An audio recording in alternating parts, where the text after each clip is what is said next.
Et voilà, on est équipé de petites, comment ça s'appelle, de petits tableaux. On va répondre à des questions. Alors Valérie, on dit souvent que la première bonne impression, la première impression est la bonne, plutôt elle est décisive. Est-ce que c'est vrai? C'est tout à fait vrai. En fait, ce qui se passe quand on rencontre quelqu'un pour la première fois, c'est que inconsciemment, eh bien, on va le classer dans une catégorie. Donc, on va penser que cette personne est extravertie, humble, timide, etc.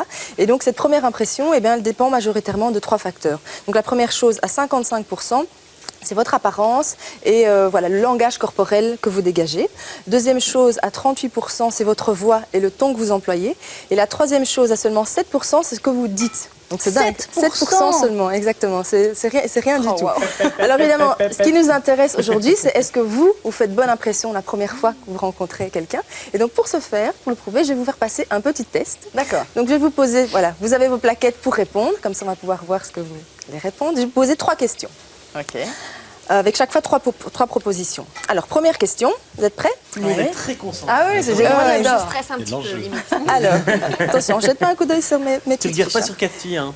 Quelle tenue portez-vous lorsque vous allez à une fête où vous ne connaissez pas grand monde? Donc, quels vêtements est-ce que vous mettez? A, votre tenue préférée, parce qu'elle est tendance et que vous vous sentez bien dedans. B, une tenue qui ne se remarque pas trop. Ou C, la première tenue que vous attrapez dans votre dressing. Je vois que Xavier est très concentré. Donc ce sont des gens qu'on ne connaît pas très bien. Voilà, vous ne connaissez pas grand monde dans la soirée. D'accord. Ça va? Donc A, votre tenue préférée. B, une tenue qui ne se remarque pas trop. Ou C, la première tenue qui... faut juste choisir une. Faut pas A, B on ou a C. déjà montré? A, B ou C. On montre? Vous pouvez montrer à la caméra. Ah. Pas de souci. Alors, deuxième question. Comment réagissez-vous lors d'un silence dans une conversation? A, vous réfléchissez vite à ce qui pourrait bien combler ce silence et vous parlez dès que vous avez trouvé. B, vous laissez passer le silence parce que ça ne vous gêne pas, donc vous n'essayez pas de le combler à tout prix. Oh, voilà, on termine avec un petit « Ah, ça ». Et sinon, voilà. Ou alors C, ben vous enchaînez vite avec la première chose qui vous vient à l'esprit. Ça, c'est quand on veut faire bonne impression, hein. C'est pas spécialement... Mais spontanément, répondez spontanément. C'était quoi? Il y a un silence dans une... Très semblable. Il y a un silence dans une conversation. Quel type de conversation? Non, ça c'est trop compliqué. Une conversation normale. C'était quoi? Le A, c'est vous réfléchissez vite à ce qui pourrait combler ce silence parce que vous êtes mal à l'aise.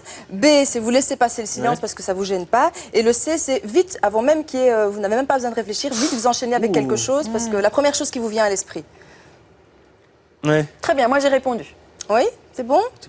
Troisième question. Que retenez-vous généralement après une première rencontre? Donc la première fois que vous avez rencontré quelqu'un. A, vous retenez la couleur des cheveux de la personne, de ses yeux, sa tenue, la conversation que vous avez eue. Donc plein de choses. Ouais. B, vous avez retenu son nom et à peu de choses près, c'est tout. C, vous retenez des détails, surtout un peu des défauts, plutôt genre il avait mauvaise haleine ou il avait un tic de prononciation, Adrien, oui, etc. je me souviens. Non, pardon.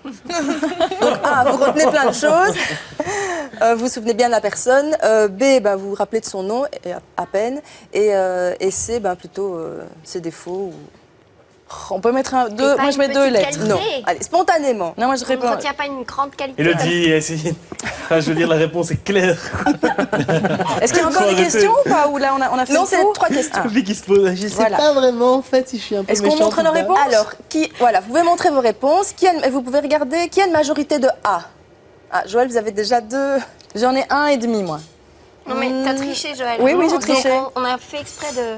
Bon, il y a une majorité de A chez Joël, on va dire. Oui. Chez Xavier. B, C, C, Adri. Voilà, donc Joël et Xavier, une majorité de A. C'est bon signe.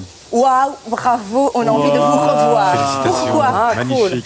Pourquoi? Parce que lors d'une première rencontre, vous êtes amical, vous dévoilez un peu, mais vous laissez aussi l'autre s'exprimer. Et du coup, comme vous faites ça, ça veut dire que vous faites preuve de respect et de proximité avec l'autre. Du coup, lui, il va réagir de la même façon et va vous trouver très chaleureux, très chaleureuse. Donc bravo, continuez comme ça. Mais moi, pour le A, pour la troisième question, je suis embêtée parce que généralement, juste après la rencontre, je me souviens de plein de trucs, mais 2 semaines après, je peux avoir tout à fait oublié Donc c'est la pas rencontre. vraiment ça. Oui, mais là, c'est Mais vraiment... non, c'est pour ça. Oui, mais c'est dans la suite de la rencontre. C'est Alors, oui. temps après. Écrivez quand vous rentrez. Celui-là, il était bien. Alors, qui a une majorité de B? Majorité de B? Pas de B. bien du travail. Je vais quand même le dire aux spectateurs qui auront une idée. C'est qu'en général, vous agissez comme vous le sentez, sans vous préoccuper forcément de l'impression que vous allez faire aux autres personnes. Mais comme vous n'exagérez pas et que vous êtes bien dans votre peau, les autres le sentent aussi, donc sont détendus. Donc ce qu'on pourrait vous une première pression relativement bonne, mais ce qu'on pourrait conseiller pour que ce soit avoir un effet encore plus percutant, c'est que vous fassiez un peu plus attention aux autres. Et alors, filles du poste C là, je vois qu'apparemment vous allez faire des mécontents. Il y a du boulot. On est vraiment copines, on a répondu la même chose. Ah c'est vrai. Il y a du boulot. Mais je propose qu'on arrête là l'expérience.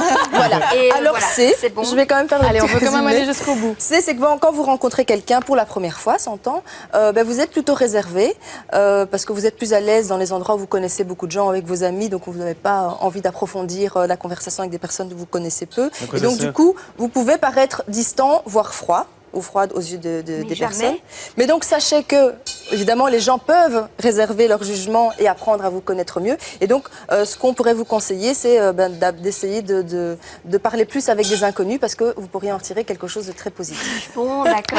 Ça, c'est très résumé, évidemment. Voilà, parce que le test est beaucoup plus long. Donc, je mettrai l'entièreté du test sur le site avec plein d'exemples et plein de choses à améliorer. Merci beaucoup Valérie, merci beaucoup. On rappelle que vous êtes chef de rédaction au Flair et que donc on retrouve toutes vos bonnes astuces, des petits jeux, des petits tests pour tester son potentiel de séduction, notamment dans le Flair chaque semaine. Voilà.